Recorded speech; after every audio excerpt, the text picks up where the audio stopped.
Hello and welcome back to the railway.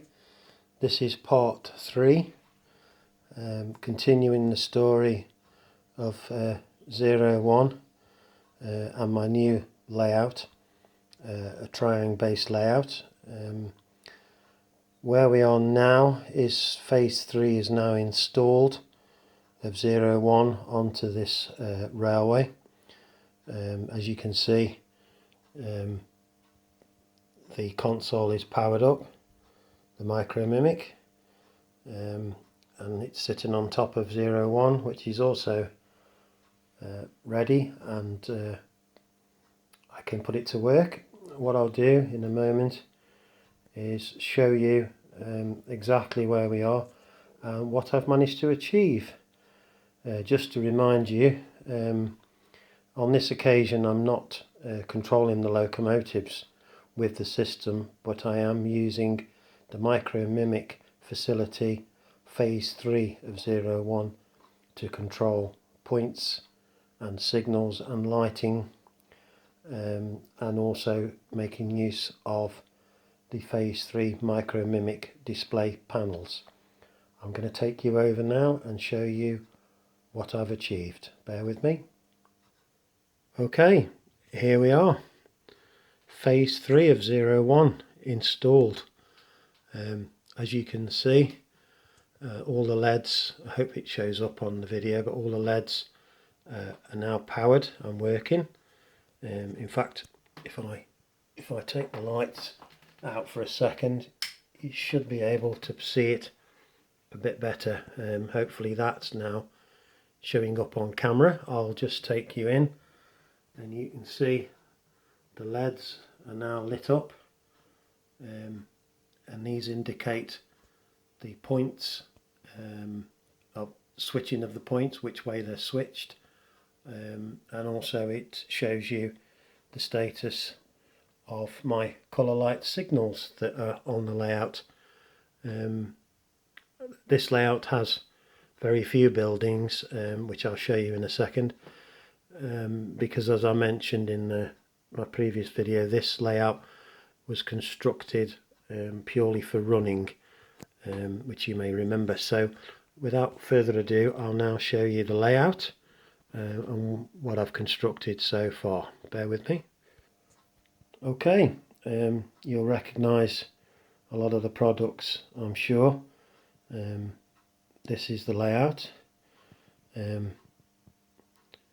As you go across, I'm still in the process at the moment of restoring the locomotives into working condition.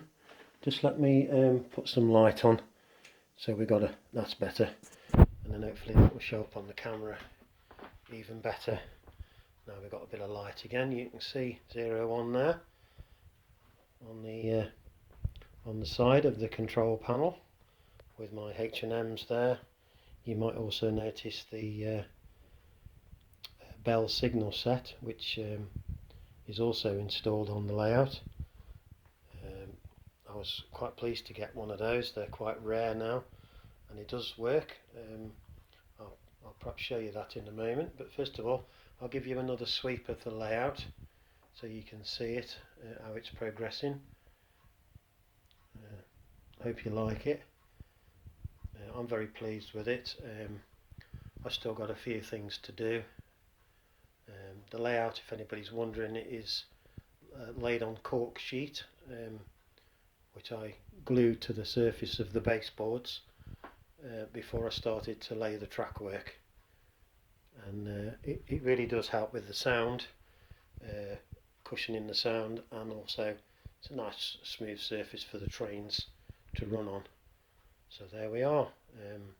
The products on the layout, if anybody's wondering, they date from 1955 through to 1965, when the Hornby changed its name to Triang Hornby with the amalgamation and takeover of Hornby 00, which I'm sure a lot of you are aware of. So there we are.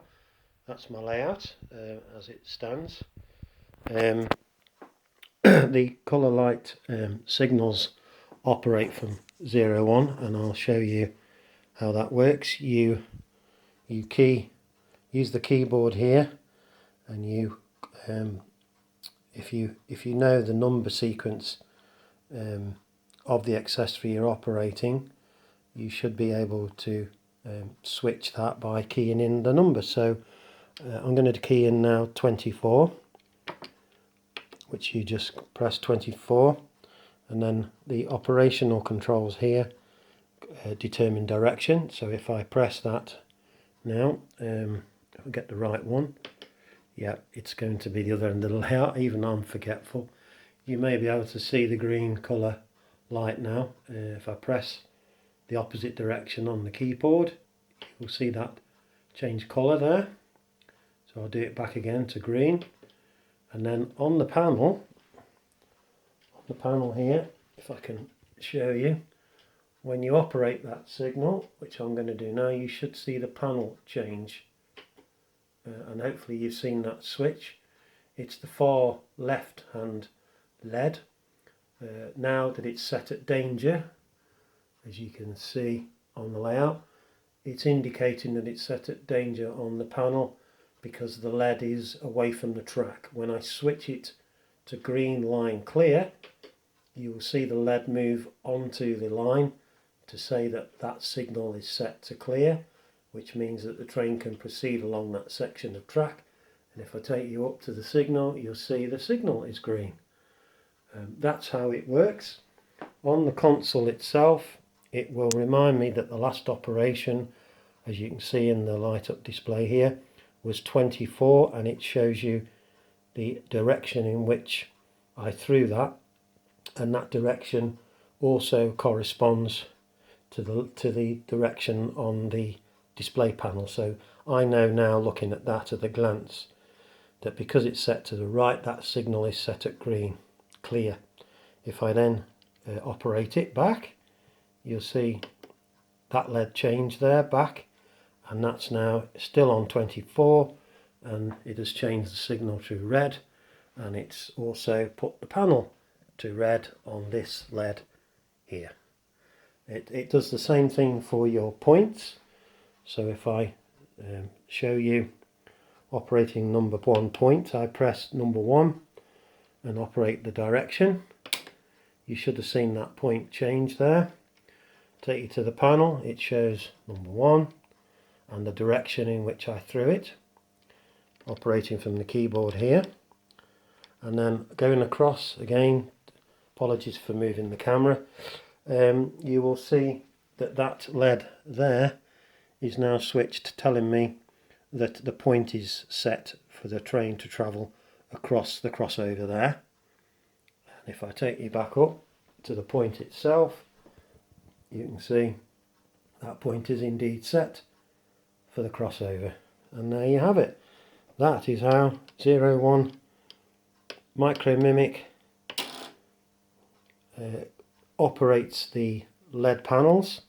It's a very, very advanced system for its time, and certainly I am very, very pleased with how this has turned out for me.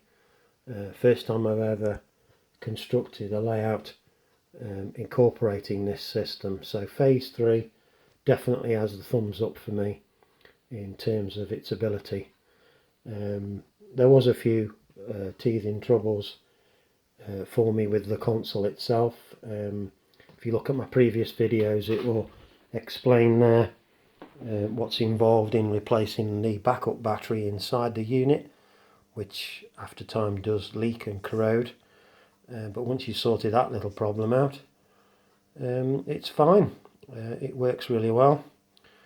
So there you have it. I'll do some more videos in the future to show you some of the trains running and how I progress. I will show you the bell signal set while I'm here, just a quick show.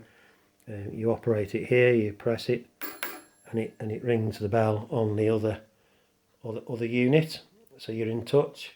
And then if you flick the switch here to train online, operate it, it will then change the status of the indicator to train online, which is exactly what's happening.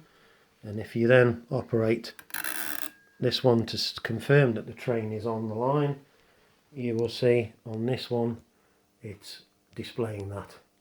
And then when the train's passed, you can then go to line clear and indicate a bell signal, and as you can see, this one now says line clear, so you would acknowledge that and set it line clear, and that would show up on this one like this, and then back to normal. We're back to normal. Give that indicating signal to the other signal box, and he now knows it's normal.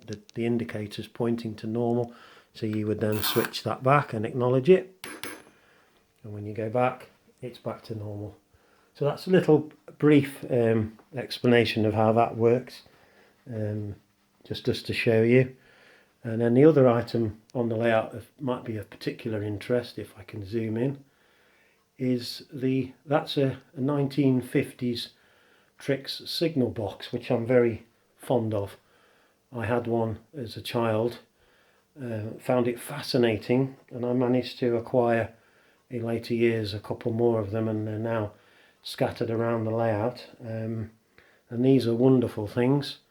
They have a light in them. There we go, that lights up like that. And then you have a dual switch here, which is a dual Trix switching unit. They're metal as well, so they're very well made. And when you operate the switch, it whistles, as you can hear. There's different tones depending on how you set these up. The other one over there on the far corner of the layout, let's wake that one up. That one has a higher tone, as you can hear, which is, it's just great, and it's nice to have a different tone. Again, it's similar in my mind to the bell signal, you know, in the fact that the bell signal set has two different tones of bell.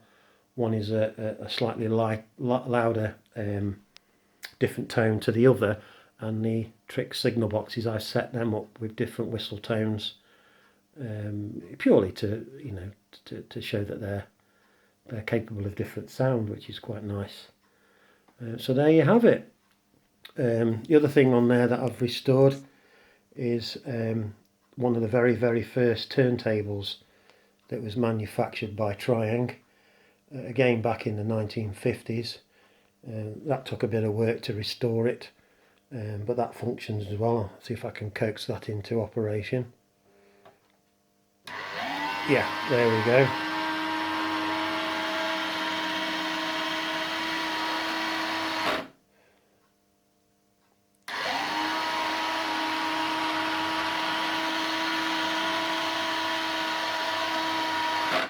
It's a very nice turntable. It's as you can see, it is just designed to turn the locomotive. It doesn't have any other track outlets like later produced turntables, but on this particular layout it's ideal, because all as I want to do is turn the locomotive and then see it into its shed or onto its duties. So for that it's perfect, and I wanted to keep the layout as historic and vintage as I could. So, you know, that's why I've installed that on there. I do have the later versions, but I decided I wanted to see that one working, so there we are. It's actually a solid metal base as well, not plastic, moulded like the later ones, so all that you see is metal. So, you know, it was very well made for its day, with quite a large control mechanism and a motor in there. It's kind of a relay operated device, quite ingenious, but quite time consuming in servicing it and getting it to work, but it does work now. I've got the ore operating bridge there as well, which you can see my wagons on the top there, that drops the coal in, and then you've got the Triang girder bridge. I couldn't find, unfortunately at the moment, I couldn't find an early Triang 3-arch bridge, but I'm on the lookout for one. But that one is a fairly early one. and then the river bridge there, which was also available. And then hiding behind there, you might be able to see the single arched bridge, just there, next to the girder bridge. Lovely little thing that is. And then I've got a tunnel here, vintage triangle tunnel there as well to add to that.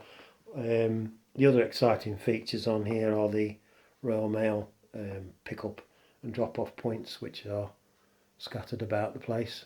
They're really good to use, and my grandson's very interested in those. So there you have it.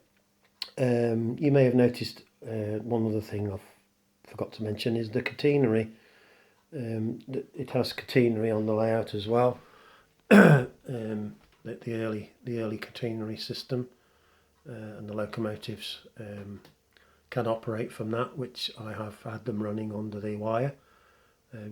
Again, they need to be spotlessly clean. The wires do corrode over time, but if you give them a good clean up, it works quite well. Okay, I hope you've enjoyed this video. I will get around to doing another one, but I just wanted to show you all. I've been asked for the 01 phase 3 panels and show that working, so there we are. Alright, everybody take care. Thanks for watching.